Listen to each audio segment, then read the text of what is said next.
Hey, good morning. Timmy and Jana Gibson with Renewing Your Marriage, and our thoughts today continuing our thoughts from how to affair-proof your marriage. And today's actually our last day to do this every day. But listen, if we hear from you and you want us to do this, we're thinking we could do it at least once a week, do a marriage thought, and I'll be doing a daily Bible study deal. Anyway, so we left off, I think, a couple days ago talking about opportunity, how affairs can happen.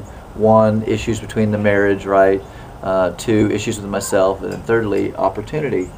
And we wanted to share just a little bit about, as a married couple, to be careful not to be too flirtatious. And I think there's a line that we all know not to cross whenever we're engaged in conversations with the opposite sex. Right, and I think sometimes, male and female, we can be overly friendly. I think we talked about that a little bit yesterday, day before yesterday. But you know that line whenever you're being too friendly or sharing too much information, or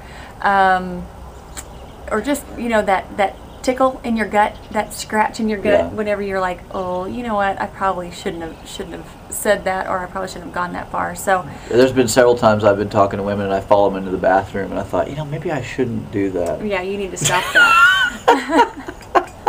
So you know that line.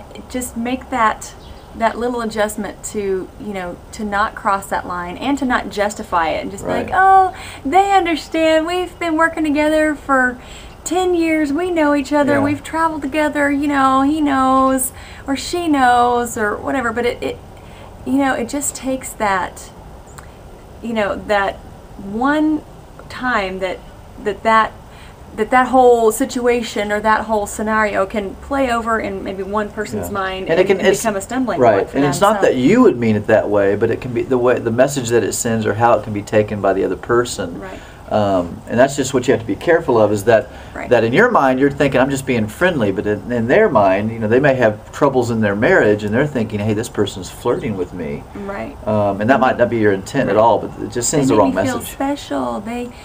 So listen, we're trying to give you a tip on how to keep some drama out of your life, so that you don't have to waste time cleaning up messes or really destroying maybe a good friendship from work. So or any place for that matter, church, neighborhood, whatever. So just make that little change to not cross the line. Just keep it on the up and up, and don't justify your over flirtatiousness. Yeah.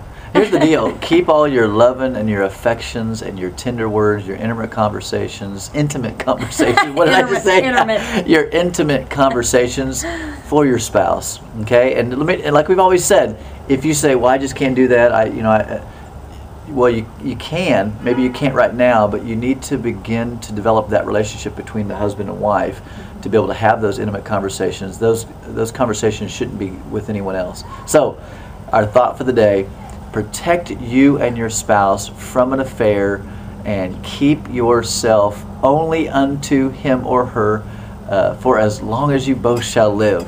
Amen. God bless you, and we'll see you again, especially if you Facebook us and let us know you want to hear more. God bless.